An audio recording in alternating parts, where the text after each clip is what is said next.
Psalm 127:3. Children are a heritage from the Lord, offspring a reward from Him. This suggests children are a precious gift from God to be valued and cared for.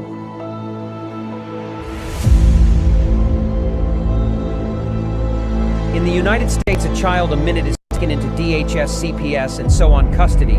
The reality is their pics are already selected, you just don't know it. Being perfect no longer matters. It's what the adopting families are looking for.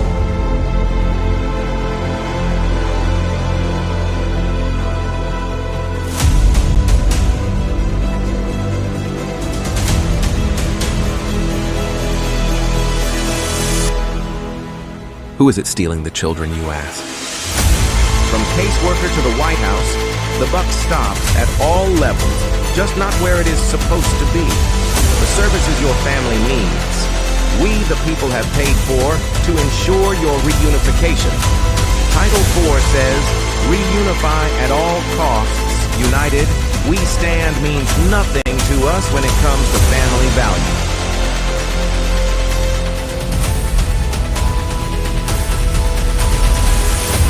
Children are being ripped away from their families.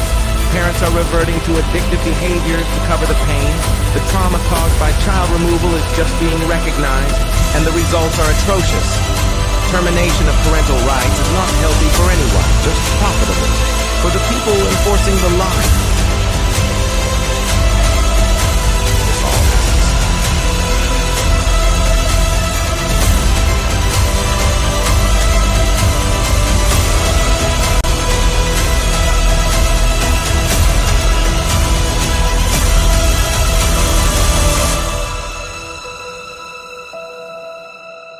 It's time Washington listens to the cries of our children, the wails of their mothers, and the rage growing in the fathers. These are our children. Keep your damn hands off them. We are coming to act on the behalf of the children God gave us to protect, and you kidnapped.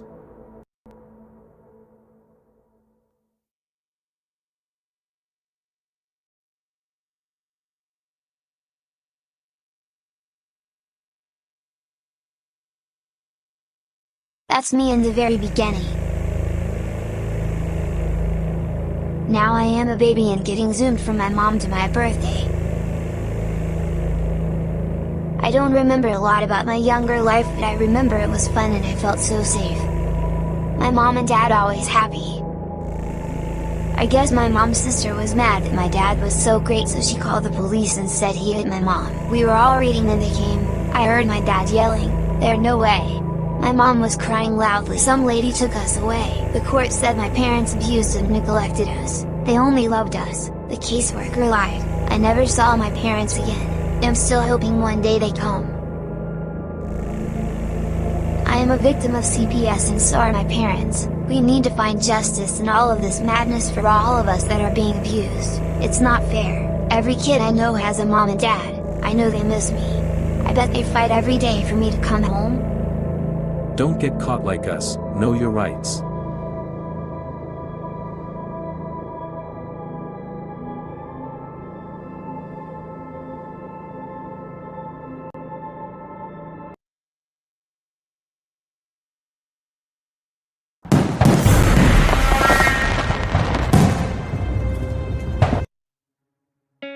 In the United States, CPS makes upwards of $3 billion per day on trafficking and selling our children. The corruption may start with the caseworker, but goes through the judicial system, passing the governor through the Senate and into the White House. The entire system has a hand in the business known as CPS. Our children are stolen every minute of a 24-hour day. They are being robbed of their innocence, their trust, their happiness. As parents, we are isolated and betrayed by a government we trust. States are balancing budgets on kids' lives. Only 12% of the kids taken will be reunified. Title IV funding is being riveted with fraud.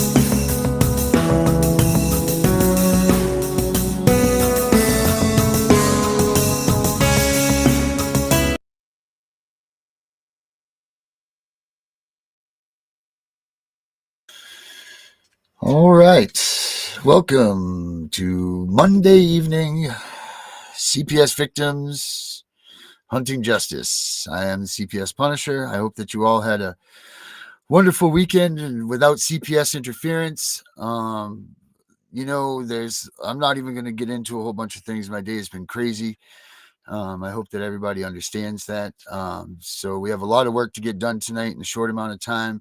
We have Josie Monday, and we also have our guest from last week that I will have Melissa introduce for us this time because I wanted her to do it before, and since it's her guest, so that's only proper. So right now I'm going to bring out Melissa, and I'm going to bring out Herbert, and we're going to get this show rocking. Rosie, you come out too. And we got to hear it. What's up, everybody? I'm sorry I'm short today. Today's been a rough day. Hey Darren, how you doing today? Wow, that was a long way. I'm doing bad. So anyway, it's been a tough day. Josie, do you see the poster I have behind me? Do I see a what? The poster that I have behind me? Why is this echoing so bad? No. You can't see the poster behind me. He has a poster behind the teddy bear. Herbert, do you have that open Oh, the poster behind the teddy bear. I see it. Yeah. Yeah, I did that for you. That's the one I've been waiting to get up there. Yeah. So Herbert, we got reverb from you again, buddy.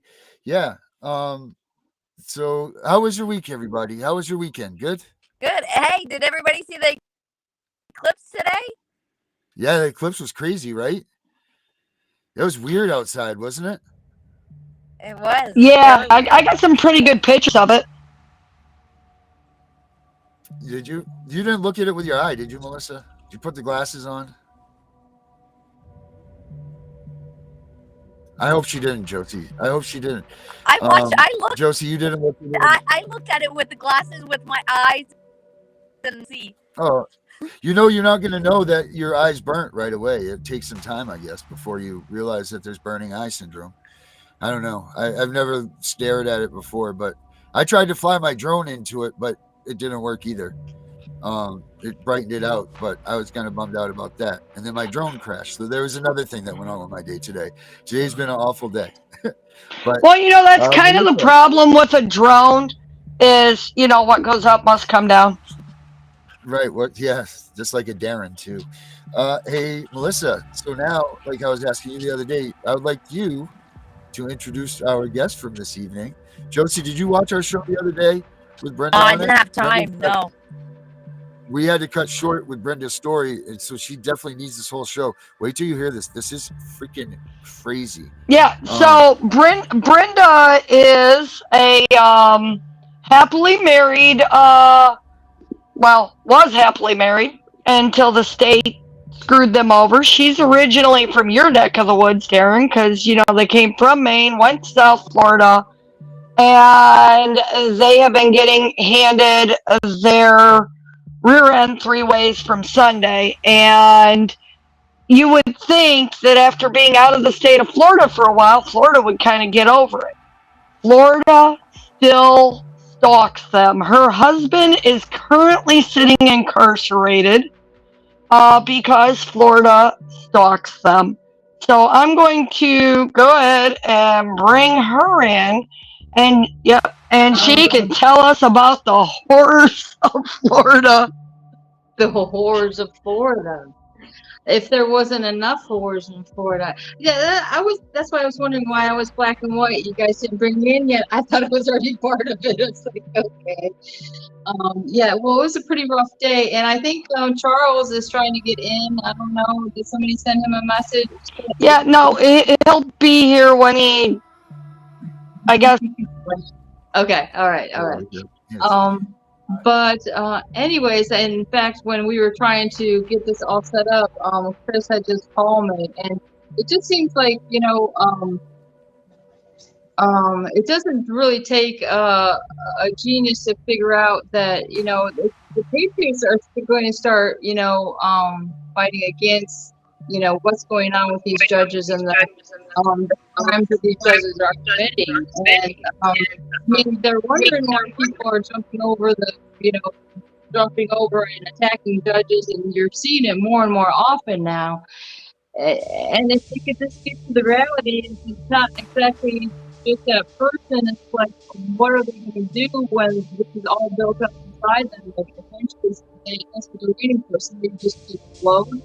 And it just seems like they would want to take the better path and say, okay, well, I'm a judge. I'm going to do what's legal and what's right. But, you know, it's just, people are human.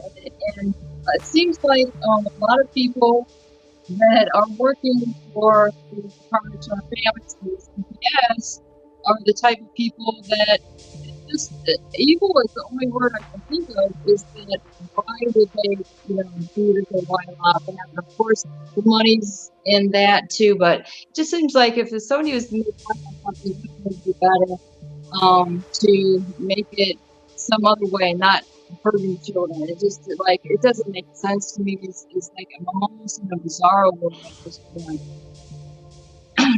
But well, you know, Brenda, one of the things that I thought about your case, because I was thinking, you know, me and Charles had talked, and one of the things that I was thinking about, you know, I get that they want to, you know, label you the bad person. Well,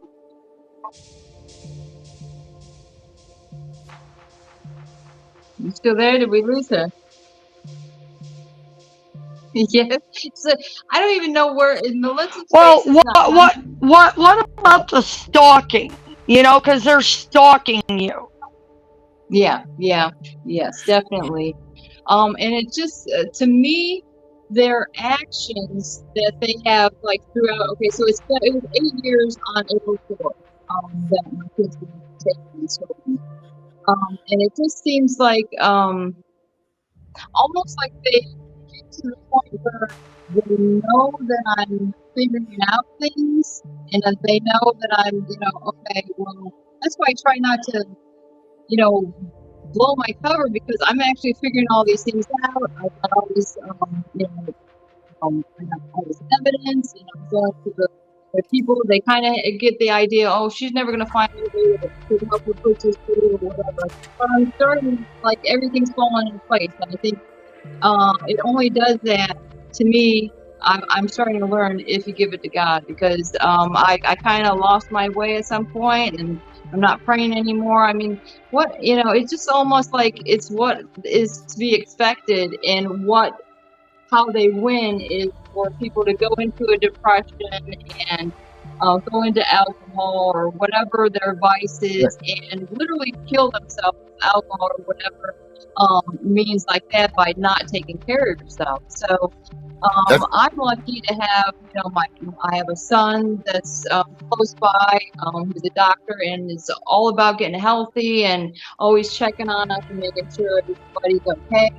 But it just, to me, it's just like they're trying to get to the thing that, okay, well, we have to do this. We have to block her from like my emails from trying to get through when I'm ordering the tapes from the hearings, you know, the past hearing, which is my right to do. I'm paying money for these tapes, but all of a sudden, yeah, talking to, because they're the ones that handle the aspect of you know, all the videos that they keep in the archives of all the hearings. So I'm talking to this lady. She's in Lake City, and we're trying to go back and forth because I needed to sign, you know, the form. Whatever, we got to sign it saying, yeah, this is what I'm asking. And she wasn't able to email me. I'm like, well, what's going on? And then come to find out, she's like, she looked into it. She's like, your email is being blocked, and so is your husband's. So I literally had to give her a whole different email just to, you know, do this. And then if I call down to Dixie County Sheriff's Office for the past year, probably, they've blocked my call from there. I can't call. And hey, Brenda, Charles just showed up. Okay. So we're gonna bring him in. You know, he is, I guess you could say now say one of our show legal professionals. Yes, Okay. very much, Charles. I'm so happy about this. We get Charles in here. There we go. Oh, you got him. That's right, Melissa. You have control too. Perfect. I love this. She has to assume control. So can you hear All me? right. But see, I'm kind of talking circles sometimes, so I will get to the point of where I'm at. But stressful day because I tried to go have a visit with Chris just for a 15-minute visit, not very long. I remember we used to get hour times when we go for visits, but that didn't work out. Brenda, you're a little bit sometimes it seems to me like Florida is part of all these things because it's not allowing him for video visits. It just seems strange. Brenda, you're a little bit garbled. Can everybody else hear Brenda okay? Yeah, you're garbling. It's like they know that you're trying to talk. You're going in and out. You go in and out. It sounds great, and then it goes blah blah blah blah blah. It's almost like it's a pattern. Yeah, it's crazy because it's always the important part. Like I swear they do that stuff on purpose. Yeah, right. No, they wouldn't do that to us. That's just us being paranoid. Yes, that's right. That's what we all are, as paranoid, crazy people. What I don't know, Charles. You think we're paranoid? I do have to tell you guys something because I actually in my former life I met Henry Kissinger a couple of times because he and I were both at Harvard at the same time, and he commented that in politics and especially in Washington, you have to be crazy not to be paranoid. I think I agree. So in other words, yes, of course, we're all paranoid, and we'd have to be crazy not to. Can you all hear me? Okay. We hear you, yes. Charles. Okay, good. So anyhow, yeah, I mean, I think paranoia is totally normal. Weird things happen. I mean, for example, I recently discovered that FedEx of all things has me on some sort of blacklist where they won't deliver certain objects to me. What kind of objects are you ordering? Right, what do you get in that kind of sounds like a personal problem. No, they actually have told me that they literally FedEx security has told me that I'm on some sort of list, but they won't explain to me what it's all about. Damn, they didn't ship the life-size Barbie. That's a 6-foot box that vibrates. Watch out. That would be much more interesting than what they actually Was you smuggling moonshine and guns and Hey Charles, do you know about Canada law? Do I know about what? About Canadian law? Very little. I have spent some time up in Canada, and no, not really. I mean, nothing. You were just at St. Catherine Street. Hmm? You were just at St. Catherine Street? St. Catherine Street? Yeah, in Montreal. Oh no, I've never been to Montreal. No, I spent some time out in the West. I was telling Melissa I've spent some time in Alberta and British Columbia. I've actually lived in Vancouver and Victoria, but I went up to Quebec once when I was living in Boston, but just did the tourist thing, you know, the battle of basically Revolutionary War, history, that kind of thing. Because Josie, she's on every Monday, so we call it Josie Mondays, and she has quite a case going up there too. Not like Brenda's, but her daughter had a baby. They had a birthing alert, and CPS came in and stole the baby immediately from the hospital when she was born. No previous anything that should have been red flagged, like no drug use, no any of that stuff. The only thing that she did was she was a part of Oleo, as they call it, and that's like WIC here, like to try to assist in helping young mothers with milk and, the good stuff for the kids. And because of that, that's what drew their services into remove her from the hospital. So she's been fighting that fight up there, and she's gotten it to the point now where she hasn't gotten her grandbaby back yet, but she's gotten it to the point that she's holding them accountable and bringing them up on charges, right? Josie, you're bringing them up on the people that kidnapped your daughter. They're actually going to be charged now, right? Yeah. Wow. What sort of charges? I mean, I guess it was Melissa who was telling me that you've gotten past the initial hurdle of, I guess it was a motion to dismiss or something. Well, no, she filed a complaint against them.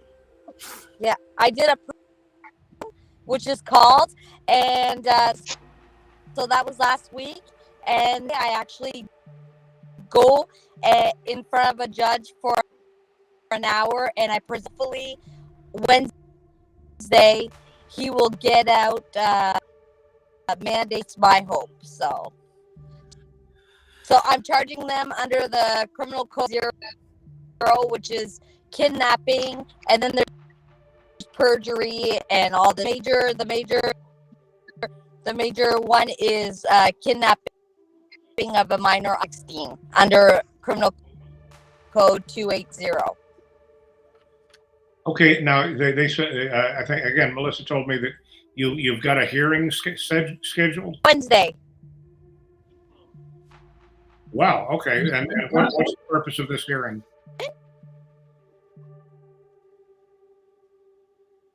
Did we lose her? I didn't hear you. Josie. I didn't Oh, hear he you. asked you what was the purpose of your upcoming hearing on Wednesday.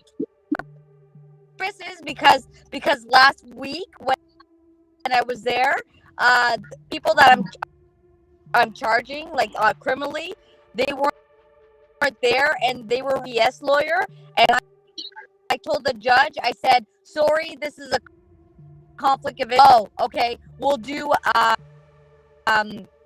he said this word. He's like, next Wednesday for an hour.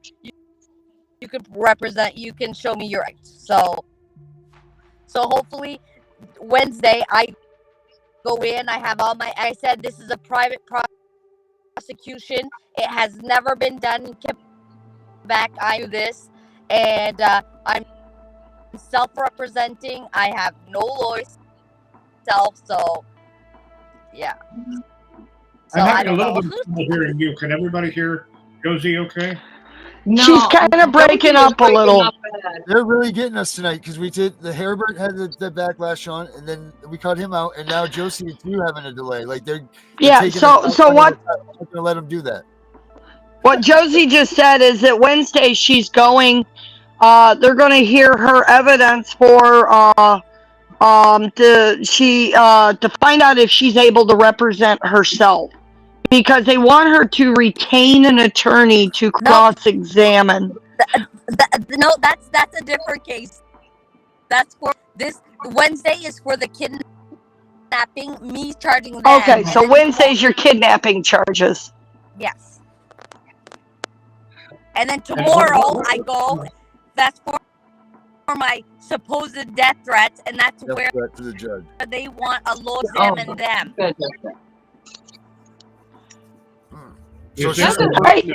Is there a constitutional right to self-representation in Canada? Yes. In the United States? Yes. Yes, there is. And what's that called? I mean, I know that the number of law it's 507.1 saying that I have the right to represent my to do this. So I know those are the two like 504 and 507.1 that I'm myself. Okay, I see what it says. It says your day in court, self-represented litigant. This is on the website of Supreme Court of Canada. You are entitled to represent yourself in any manner before the federal court. However, in making this choice, you should consider that this comes with important responsibilities, such as learning and understanding the law and procedural rules that apply to your case and doing the necessary legal research. to support and argue your case.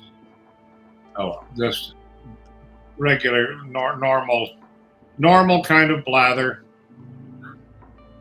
Hey, Charles, you know, it makes for a good, interesting evening tonight because we have two different families from, I would say, two different sides of the country, but from two countries, and they're both accused of death threats. Right. That is, you know, I didn't even think about that. You're absolutely right. What's your death threat about?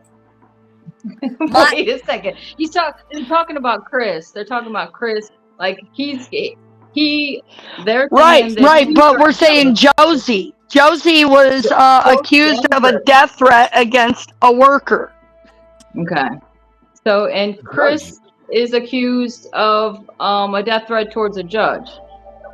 Well, that's why I asked Josie what her story was, because I know Chris's story pretty well, although we still haven't seen any.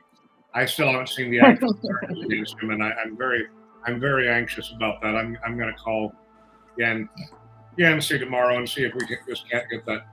You know, but she brought up about kidnapping, and that's what I've been going on for a while. It was like, you know, obviously these judges don't enforce or know the definition of kidnapping because this is what they're saying I did, but that it's not kidnapping. Okay, initially they tried to charge me with it, but that charge ended up being dropped with then I was charged in Charlotte County with interfering with custody and then crossing state lines.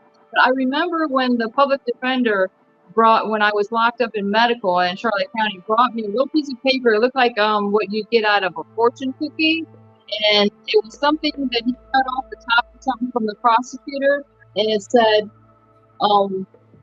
they weren't willing to go down the plea. They never did change it, even though I waited, it seemed like a week or a month or something for them to change their position.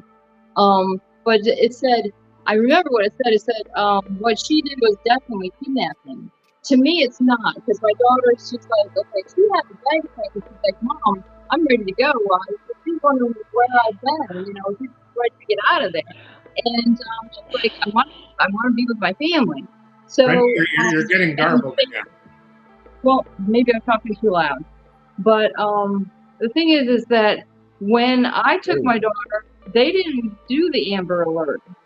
And I was reading in the discoveries, the reason they didn't put on that alert is because whoever it was that figures out those certain levels of codes or whatever said that my daughter wasn't in any immediate danger. So I don't know where exactly I'm going with this, but the thing is that then after I did time in prison, time in jail, well, it all was added up together, supposed to be 2 years in prison and then followed by 3 years of probation. So at the halfway point, I went back to Charlotte County as I know I've done before.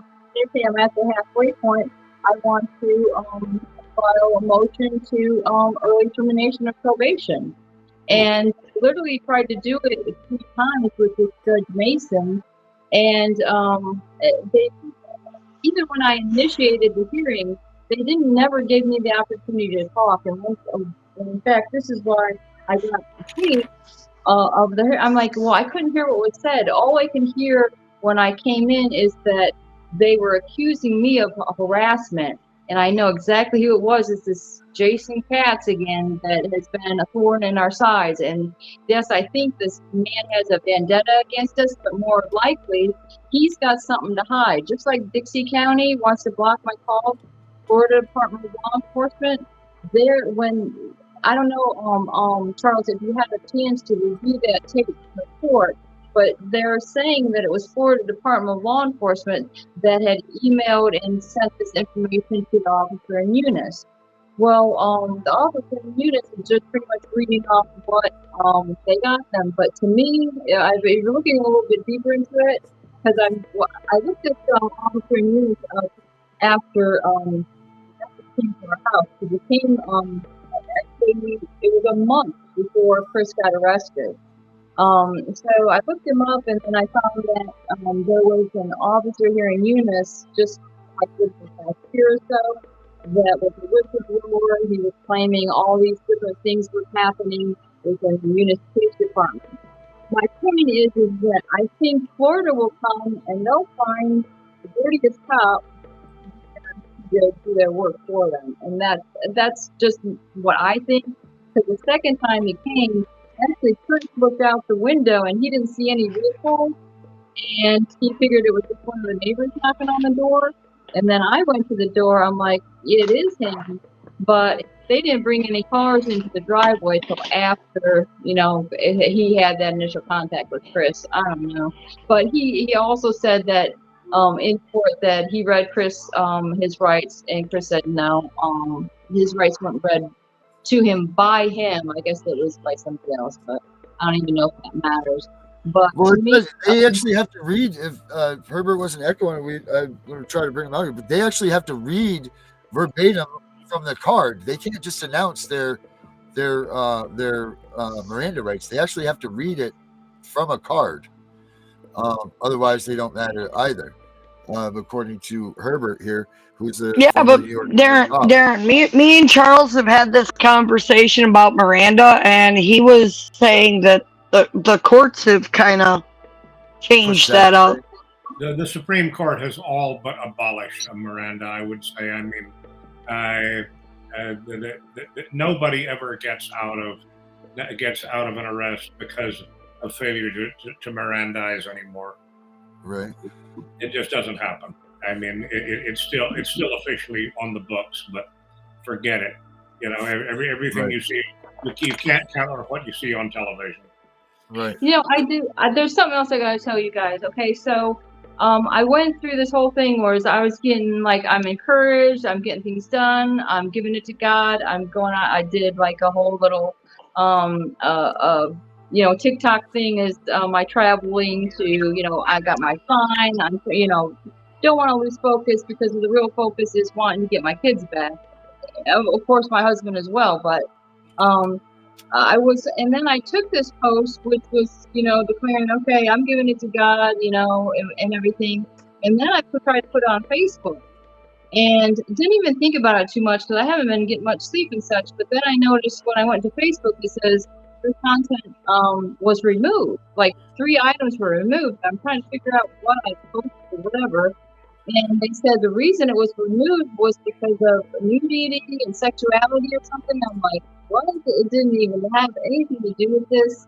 So I thought that was strange. But that was just something that happened. Don't you all find it tough? Like you just said it right there, Brenda. It's very tough to stay focused on this because once you get involved and you get past you're looking at your kid and you start to see all of the other things that are abroad, like us talking together, like, holy cow, what's going on over here? There's all of this bad going on. Look at it's happening in Canada.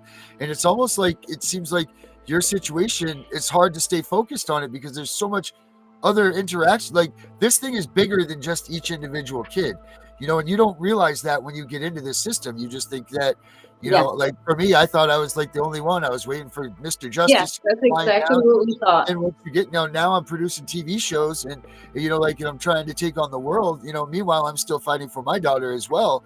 But it's so crazy because this thing is so big. And I don't think that people understand this, like it's hard to stay focused, it's hard, it really is, to your own situation. Like you said, when you're trying to get your husband out, but you're like, but Melissa called me and these people called me and these people, like you start to get this network that it's, everybody, it's just huge. It's really hard to stay focused on your own situation because once you network out, there's so much other stuff going on. If I have a mission in life, it is to make sure that people understand just how big it is. And I mean, we were talking about paranoia earlier and conspiracy theories and all that. This is the biggest of all conspiracy theories because it doesn't even really fit the definition of a conspiracy theory because it is the stated policy of the United States government and every state under federal law. And I'm, basically, I don't know the details of Canadian law, but I know that basically in Europe it's the same way. The goal is to abolish the family, because the family is the force that stands between the individual and the state. Right. And there is nothing stronger than a family that controls private property.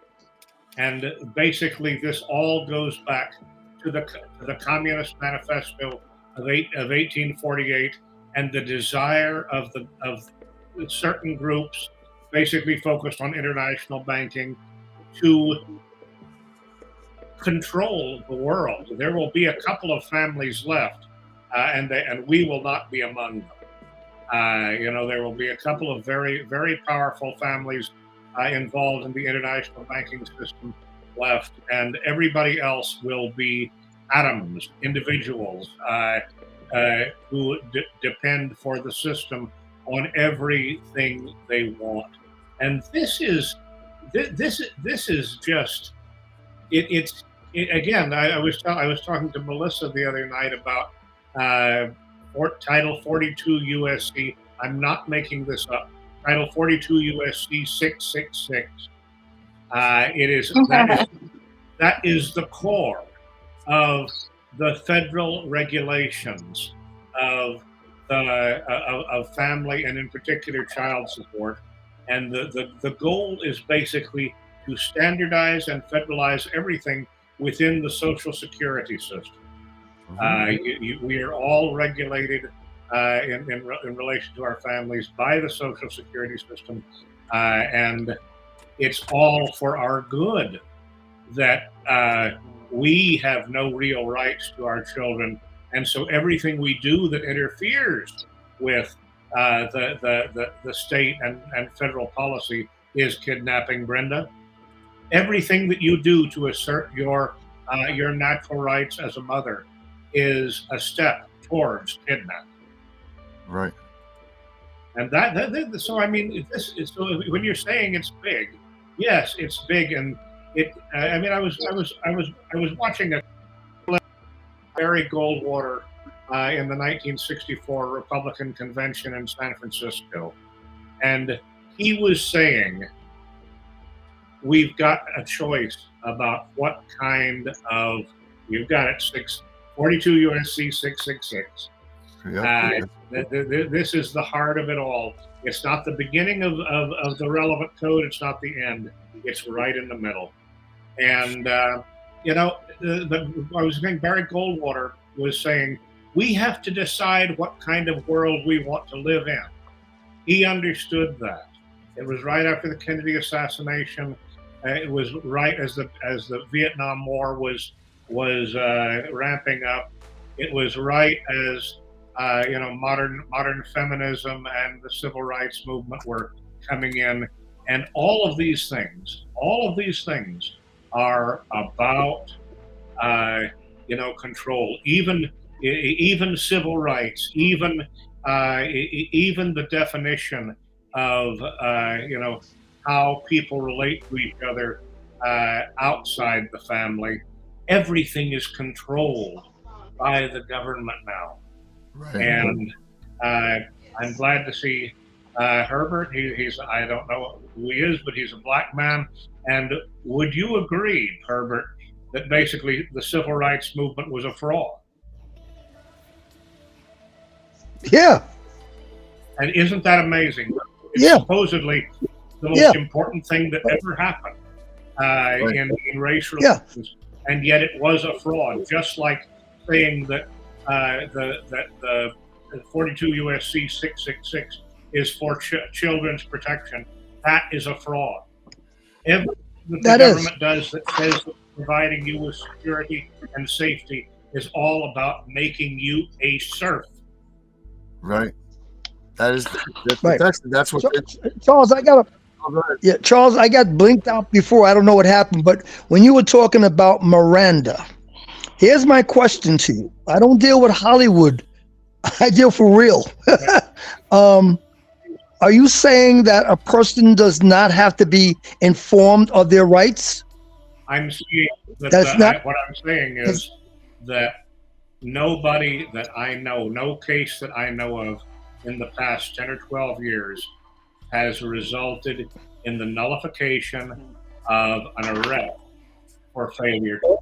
No, not an arrest, not an arrest. But what about the information provided by the perpetrator before he or she was informed that they have the right to an attorney? You mean you're talking about suppression, fruit of the poisonous tree, that sort of. That's what I'm talking about. That's all I'm talking about. I've never seen an arrest go deep south because Miranda wasn't read, but I've seen information provided to the police officer that was presented in court, and once it was proven that the officer did not provide the individual with their Miranda, all that information was not submissible in court. Okay, basically it's become a very, what I would say is it's become a very gray area, and who was saying that you had to read from the card? That is not true. That's true. That's true. You can't reside. Charles, I'll tell you what. I'll give you your time to do some research on that, because I know it was pounded into our heads in the police academy, Charles. It was pounded in our head.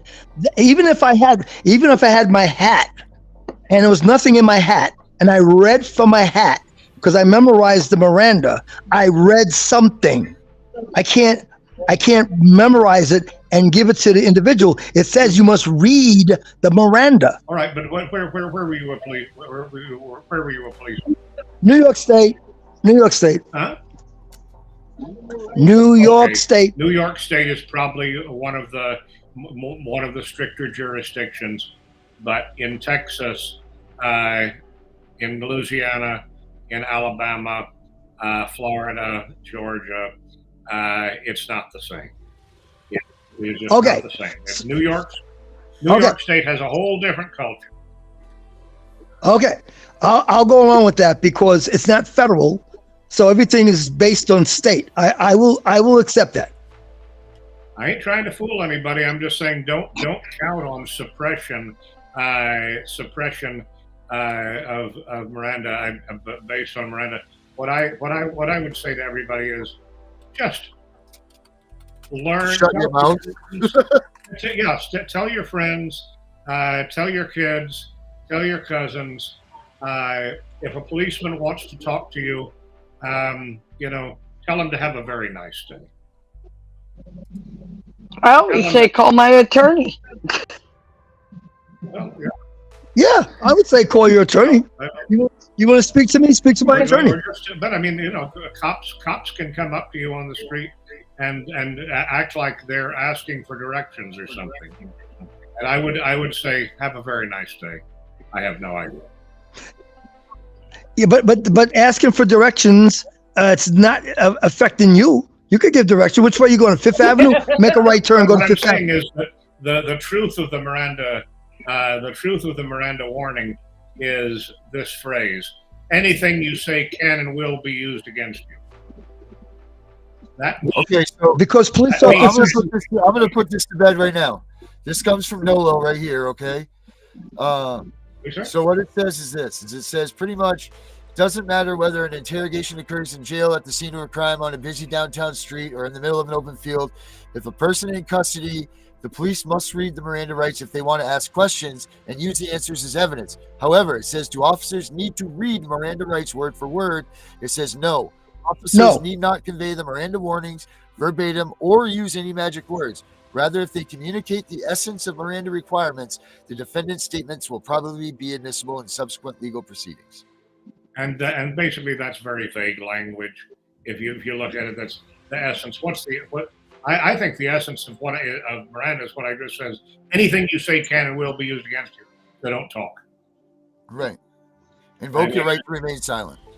Do it yourself, and then just move on. I mean, that's the safest and most general program. Is police are not your friends. Don't treat them that way. Correct. That's correct, because we have the right to lie. Yes. So do state workers. We have the right to lie. Am I correct, Charles? We being the police, in other words. Yes. Oh, Yes. I see what you're saying. Yeah, we the police have the right to lie. Yes, you do. Well, I mean, all human beings have the right to lie. It's just that if you're No, I mean to get the information out of you as a police officer, to get information out of you, I have the right to lie. I can't be held accountable for it. Let's think about all the entrapment cases. I mean, underage prostitution and things like that. You know? CPS does it every day of life. I mean, there's ample case law from each and every state where they lied with the intent to make their case. It wasn't about the well-being. It wasn't about the best interest. It was just about winning. Yeah. So what's the defense for that, Charles? Psychologically speaking, if you want people to get to say something, the best thing to do is to make them feel at ease and trick them. And so people need to be on their guard. We live in a state. That's one of the many things that I tell people dealing with the state. I said, look, they did not go to school to learn the policies and procedures of the state. They went to school to learn how to manipulate their situation to make you feel comfortable. They use that social worker education to befriend you because they don't know their own policies. I like Josie's grin here. That grin says more than any of the rest of us are saying in words. Right. Yeah. She says.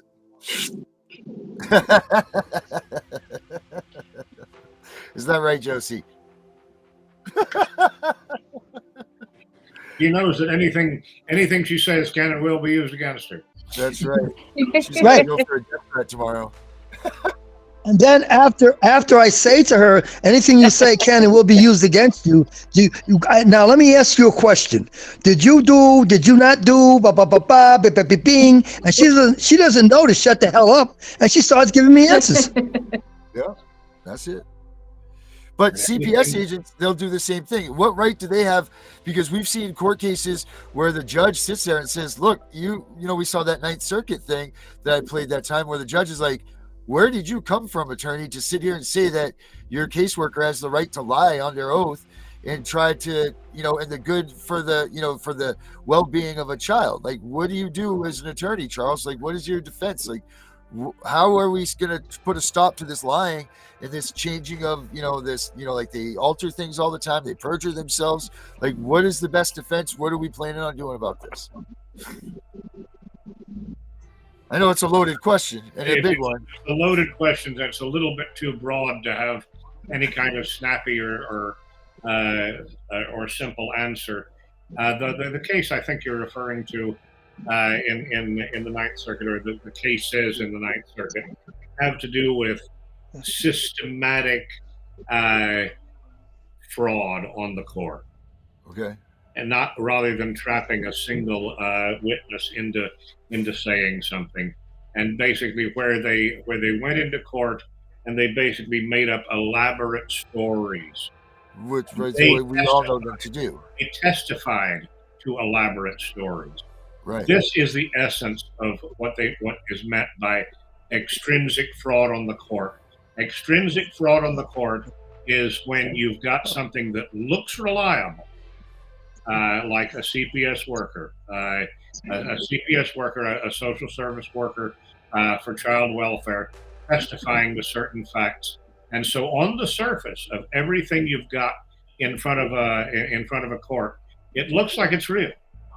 There's and you can't necessarily undo it by cross-examination. That is called extrinsic fraud because there's nothing intrinsically obvious about the lies or the deception going on. And so in a sense, this is a very old concept. It's a very old concept that when they come up with a completely fictitious story about child abuse or sex abuse or any substance abuse, whatever the meat of the story is, if they're coming up with a story like that, then you can say that the entire proceeding was perverted by these lies, and you can say that it all has to be undone. It's a very high standard, but there's some good lawyers who have actually exposed systematic, systemic lies, and it's a hard process. It's not easy, and it's not just what we were talking about with Herbert, tricking somebody into admitting something that was against their own interest. It's not just that. It's the policeman going in and saying, I found 5 kilos of cocaine in the basement, and I submitted it to the lab, but the lab accidentally destroyed it. That is a story that I've actually seen in court, and that was extrinsic fraud. And because they just made up everything whole cloth. But that's kind of what you have to prove to prove that there has been the level of fraud on the court. Well, I mean, I think that there's a possibility. I don't know anything about Josie's case, but after talking to Brenda for several years now, I think there's a very, very strong possibility that there's that kind of systematic lying in Brenda's case, and I think it goes back to a need to destroy her politically, and it had nothing to do with children. It had everything to do with other political issues. And again, this is not really necessarily the place to go into that, because I really haven't done enough work. But I strongly suspect that Brenda has actual systemic fraud, extrinsic fraud in her case. Well, Charles. One thing I just want to say, Charles. I just want to say that it was kind of strange that they went through the process of stopping my husband's visits with the kids. This is back in 2016 because of some whole thing that was made up, like you say.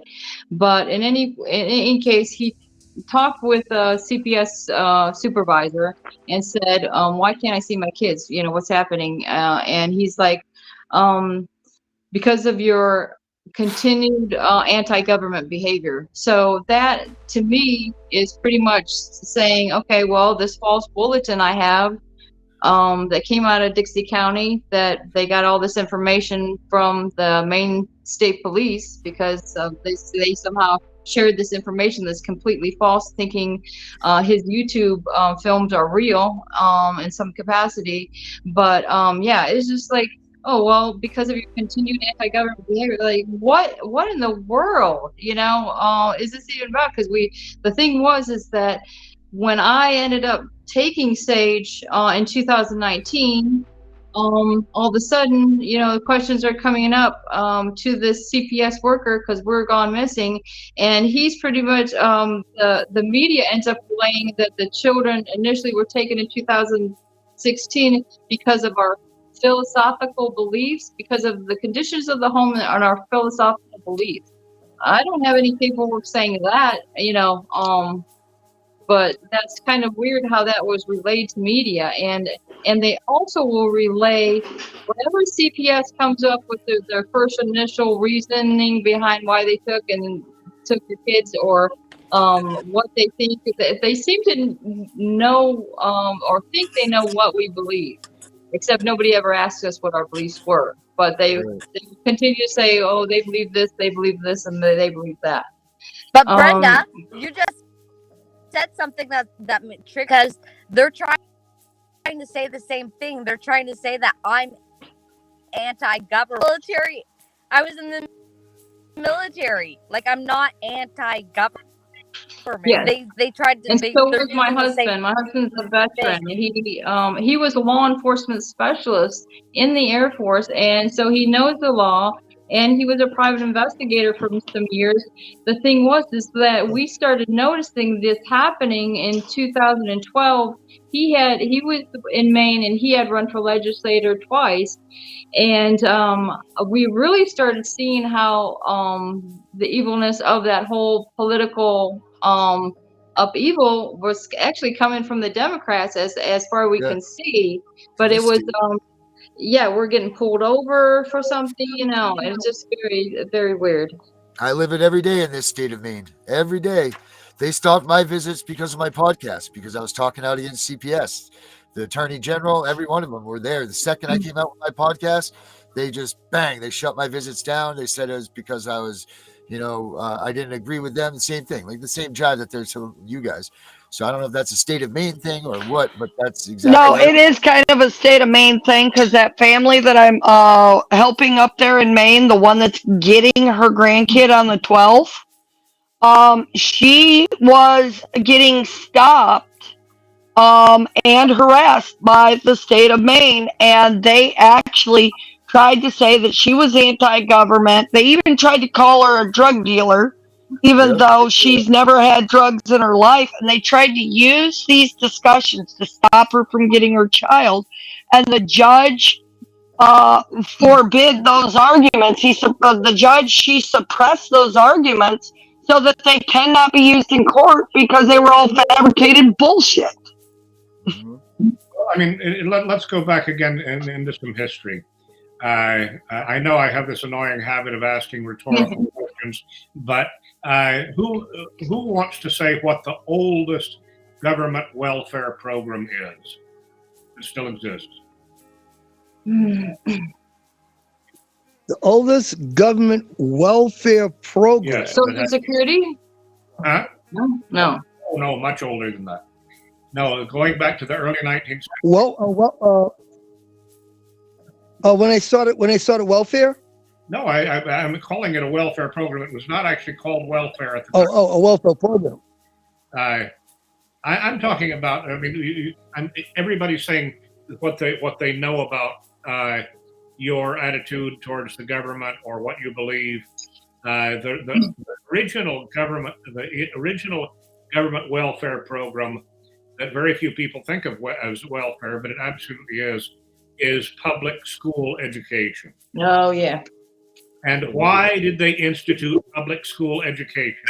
They instituted public school education to standardize the relationship of all individuals to the government. And so they just realized after a while, this is not enough. It's not, we still have kids going back home and talking to their parents and thinking political thoughts and learning political thoughts that they don't even know are political, like you are free and what does freedom mean? I mean, this is something that you learn at home. And so, you've got to find out who the bad apples are who are saying that freedom means that sometimes the government is wrong. Maybe the government is always wrong under a certain administration. Public education just wasn't enough. And that's why they had to go into the home. And in my divorce and in my case, back 20 years ago in Texas with my son, the key issue was I could not freely discuss anything with my son, including his own happiness, including his school performance.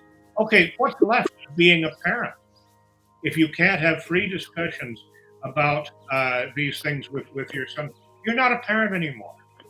You know, the whole purpose of being a parent is to educate and form and shape your children, and that's what they don't want you to do.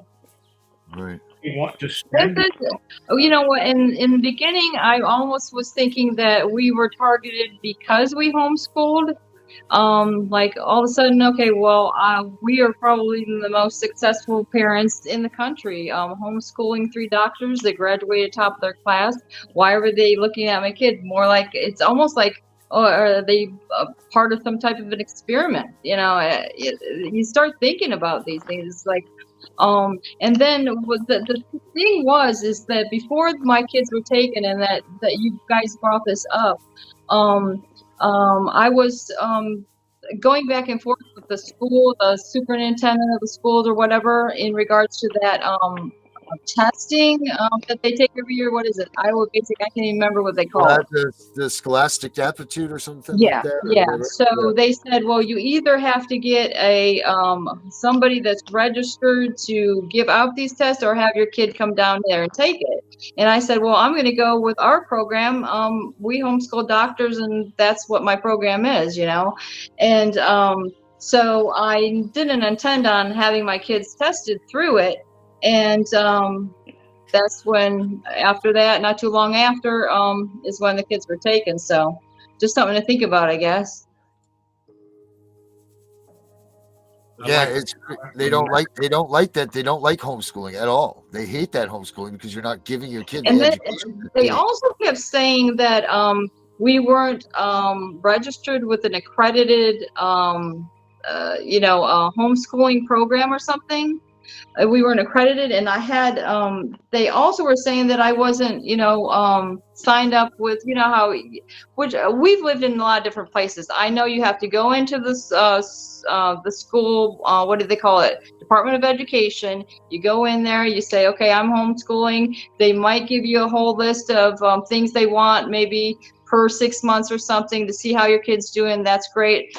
We've always complied with any of that, but they were saying that I wasn't, and I had the paper to prove it. And I'm like, okay, so I have this paper that shows that I am registered, yet when I gave it to my the regional counsel that was appointed to me through the court for the children's case, and at that point, I'm saying, well, I gave you that copy, and then I went and gave her it again. And then at that point, she said, it's just too late, and that was pretty much right before termination. I'm like, well, it seems like we should have that in, since they're saying I'm not registered, So that was just another, it's just like, and then I noticed these CPS workers, like when you're following these current events, the ones that are getting arrested and things like that for these horrible things. And I'm thinking, well, there's a lot of more horrible things that happened to us. And these people weren't arrested, but I'm just thinking that it is going to happen. These people will be arrested, and that's what needs to happen.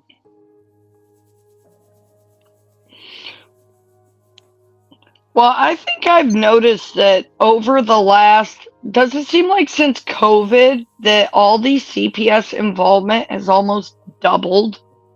I wouldn't doubt it. I wouldn't doubt it. Right. I don't. So the National Action Network says, so we are just a babysitter for the government, and they can take our kids whenever they get ready to. That's what she's thinking is happening now. And there sure is a lot of there's a lot of validity to that. I mean, there absolutely it is. They pretty much are going. No one is putting themselves out there to stop them. I mean, there are people like us that are trying to be out there, but until we can all look, there's a lot of us. There's a lot more of us than there are them. Yeah, that's what I'm saying. Here and in Josie up in Canada, like there are millions and millions of us, and people just aren't coming out of the closets to say we've had enough. But they are much better armed. Well, that's have you come to a house in Maine, Charles? You can come in my yard at midnight. Let's talk about this. But you have tanks, right? I do not personally have one, but I do know someone that does.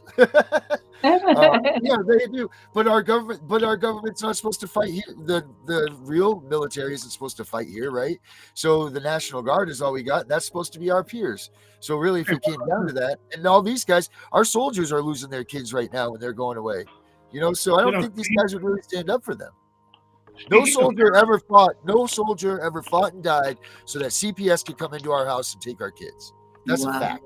But speaking of paranoia and conspiracy theories, let's talk a little bit about predictive programming. What's the big movie coming out next week? Anybody know? The biggest movie? Is it the Planet of the Apes? No, that's already out. Oh, it is. Oh, well, I gotta stream this. Okay. No, on the 19th. Interesting choice of days if you think about it. 19th was the date of the battles of Lexington and Concord, the beginning of the American Revolution. And on the 19th, we have a new movie coming out called civil war, and it's all about yes. They're it's going to all- allow the Civil War to be a movie. They're going to make the Civil War a movie again. They're going to allow these kids to hear about this. No, this is about the coming Civil War. Oh, the new one they were gonna have. Coming Civil War. This is about turning the U.S. Army on rebellious elements inside the United States. Well, that's what they've been Well, training for. didn't we kind of argue that same thing on a global level with Terminator? Well, okay, but that's within the guise of sci-fi. This is set in the United States of America with a new concept of civil war, where people don't even know which side they're on or which side they should be on. Hey, can I just say something? As we're referencing movies and stuff, because it's been going through my head. I don't know if I think it was maybe the second Kick-Ass movie, the one with Jim Carrey, where they're getting all these misfits together, and they're going to go in and they're going to save all the girls that are being trafficked there. It's kind of like we have a little group going on here together, Right? And fighting for justice. Yep, that's what it is. We're hunting So- that stuff. So, Charles, I got one for you. Good friend of mine is a professor of psychology. He teaches here in Alabama. He's in the Mobile area. He was actually discussing with me the fact that we have a new medical diagnosis that predominantly relates to the abuse of the courts from the CPS cases. And not just from CPS cases, but the fraudulent filed cases. It's actually called legal abuse syndrome. It even has its own ICD-9 code and everything. Well, I heard of that. That's rated into the diagnostic handbook, but I mean that's a concept that's been around. What's the lady out in I think Nevada who came up with that? I mean, that's a fairly old concept that's been kicking around for a while. But this year they actually put a billable ICD-9 code to it, and now it is considered a true disorder. What is that called again, Melissa? Legal abuse syndrome. Oh yeah, I mean again that phrase has been. Who help me? Somebody who was the doctor out in Nevada who came up with that? Las Vegas. Brumbaugh, was that her name? I don't know. I can't. I heard it, but I wouldn't remember. Yeah, I mean that's it's fascinating if that's in the diagnostic thing. But what are they going to do with it? I mean, that's just basically now a way. Hey, is it a new disability for the ADA protection? Karen Huffer, is that right? That sounds right. Yeah. Yeah, that does sound right. All right. Brumbaugh is a lady out in Florida who has been campaigning against the family courts there, Judith Brumbaugh. Oh my God! I mean, there's so many people who see that there's a problem. I owe several calls back in the past few days. People who were concerned with this issue. Let's see. But as far as recognizing it as a billable code, I mean, it sounds like that will be another thing to be used and held against people, right? Oh, you can't represent yourself. You're obviously suffering from litigation abuse syndrome. You can't represent yourself. You've suffered too much. We're not going to inflict any more pain on you. We're going to appoint you an attorney who will make sure that you do the right thing. Yeah, they will take every bit of that. What's good for like it's meant. The intentions supposedly are good for these people. Well, I don't know, what is it really good for? A social security check, so you can just say I don't want to work, and like you said, Or does it give them the opportunity now, like you said, to reverse it and put it against you? I mean, they do the same thing with their own statutes, regulations, all this stuff that we're going, like they put on us is theirs. I mean, they flip everything around that's good. Anything that's meant to be good and decent for the people, they turn around and they use against them every time.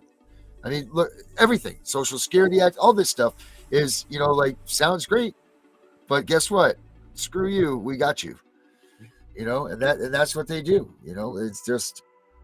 It's just terrible things. It's start for people to realize themselves that this is a farce. This is not. If it seems too good to be true, it's true. It's it's wrong. Like, don't believe this stuff. What they're telling you. It's just crazy. It's absolutely insane. Like the safety plan. Let's talk about that for a second. Is that true that that's actually a contract? Is that how do you feel about that? If you sign a safety plan with the DHS, are you actually contracting with them? Is it because that's what the hubbub is about that now? Is saying that it's a voluntary contract. Now, how do you feel about that, Charles? I didn't think it was voluntary. They said for us, if you want your kids back, you're gonna. This is the fastest way to do it, and so that's what we did. Because we were actually talking about this with Connie the other night, yeah, it's a contract of adhesion. You do not know all the terms of the contract when you're signing up for it. That goes back to the Title 42, in the neighborhood of 666. That is exactly what we're talking about. Anytime. And ours was done in a mediation, and it wasn't like in the courtroom. It was done in a room, like and not with the judge there. It was done through some mediation. Well, just like many settlements are achieved through mediation. Yeah. Those are contracts. A mediated agreement is a contract, and they have the elements of a contract there. There is some kind of consideration, which means, what does consideration mean? Consideration means detriment. That means you're giving up something. You're giving up the opportunity to get more damages later in exchange for having something now.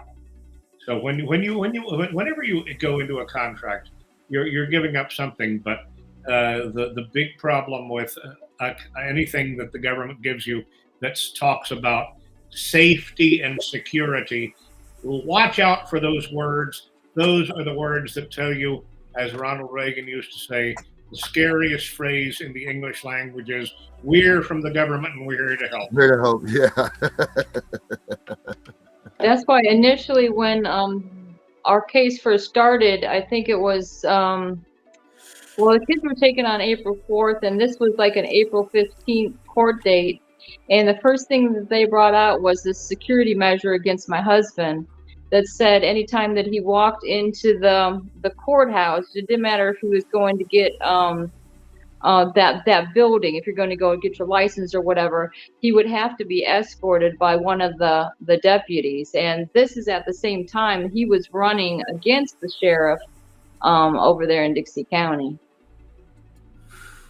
He didn't know his place. My God, he didn't know how to stand back and let the people who know how to control be in control. Right. Yeah. Papers, please. I was just going to say, especially because we hadn't even lived there a year yet, and it all started with when we signed up for that weatherization program that they have, from state to state. And the person that was contracted to do the work on our house through the SHIP program happened to be the son of the sheriff. So they pretty much took that opportunity to nose in on our family as our house began to be destroyed. And like I said, it was just like from the get-go, we just really didn't have a chance against this Dixie County. No, and it's crazy. Oh, sorry about that. Go ahead. No, you guys first, please. I've talked to Brenda several times about this. 10 years ago, I was involved in some major litigation out of Dixie County. Have any of you ever heard of Perry Trussell? Terry George. Yes. Terry George Trussell was basically elected by a random, so he was selected and then elected by a random choice, according to the state rules, to be the foreman of a grand jury summoned and assembled in Dixie County. He did something unpardonable. Literally unpardonable.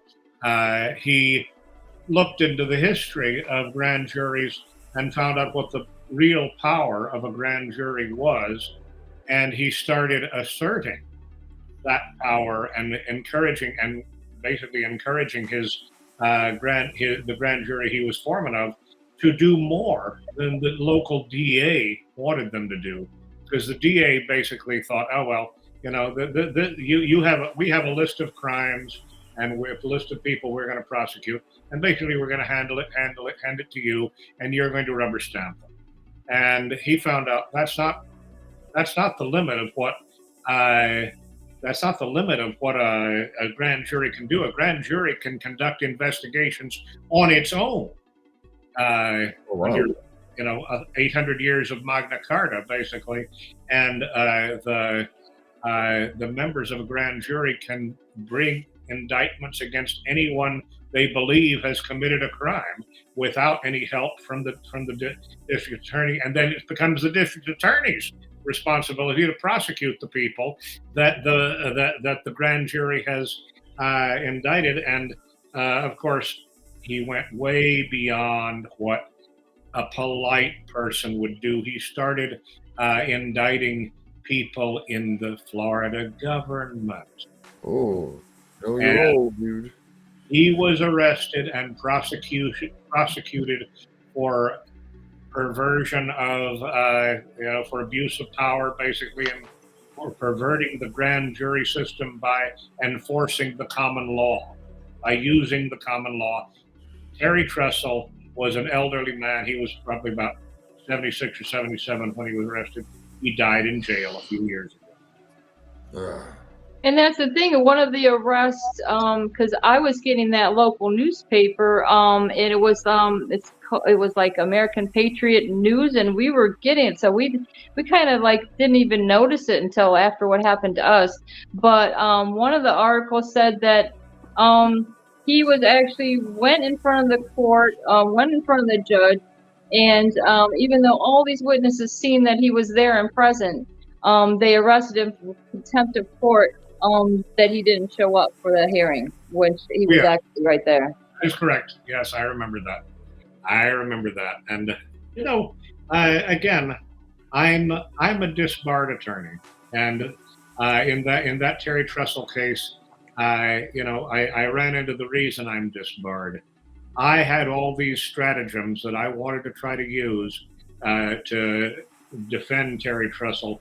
And the licensed attorney who was in charge said that she knew that she would be disbarred if she did any of those things.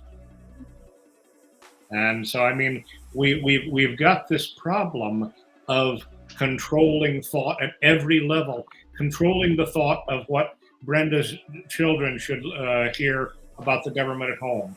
Again, I don't know the details of Josie's case, but I'm sure there are plenty of details. Josie's case has the same argument. They're trying to force her to have an attorney so that it minimizes her arguments against them.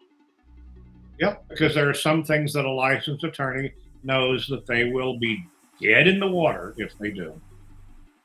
And that just means that every level, and what's the bar for? The bar is to protect you from scamming attorneys who want to exploit you, and that's another whole theory of protecting people from thought criminals like me. Right. I plead guilty. I'm a thought criminal. You're thinking that's what these fusion exchange centers. This is what they look for, okay? Because I don't know if I relayed that to you guys, but we have a copy of ours, and it actually says that most of it's about my husband, and takes quote from his films out of context and things like that.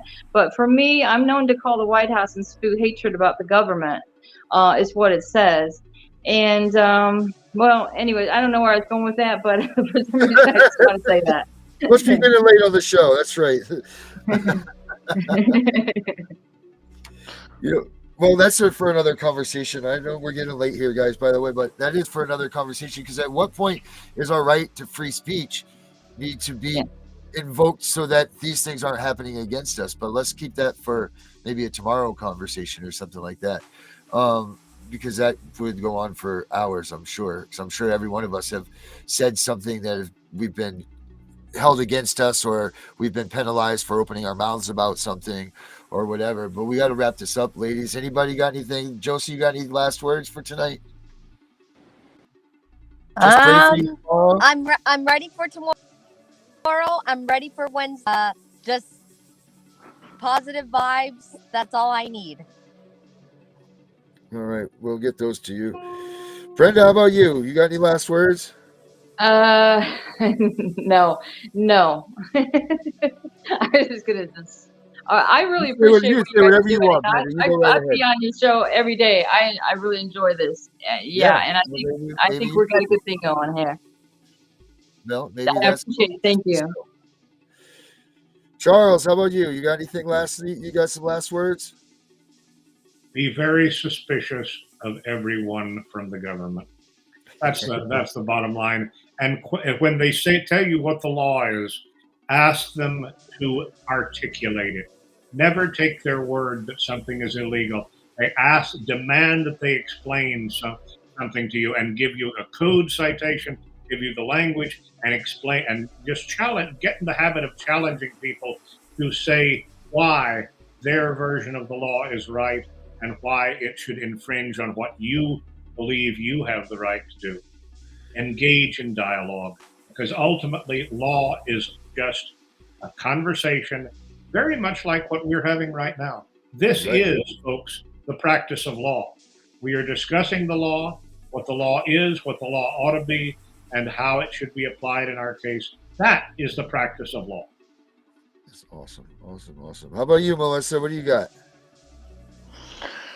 Well, same I always say, if CPS is knocking at your door, don't open it. Immediately call an attorney. Have him come open the door for you. Herbert, how about you, my man? I was going to piggyback on what Melissa was saying. If you see Herbert at your door with a beautiful uniform on, and don't shoot him. Don't let me in, regardless of what I say, because I'm going to lie to you to try to get into your house to take your children. That's right. Very refreshing to hear an honest cop. What can I tell you?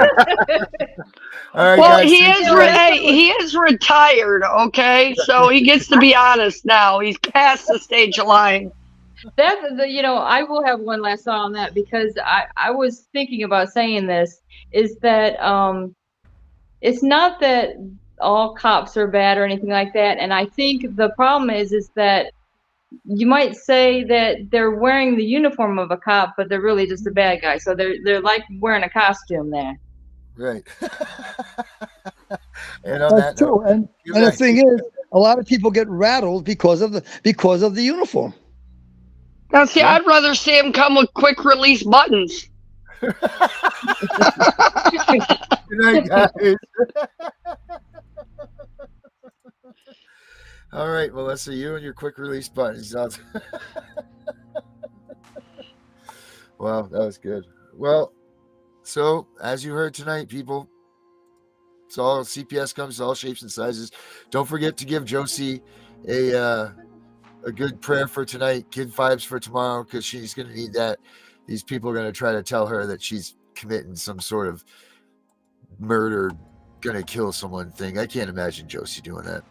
So for everybody else, be good or be good at it. I'm CPS Punisher. I'm getting out of here. Have a good night.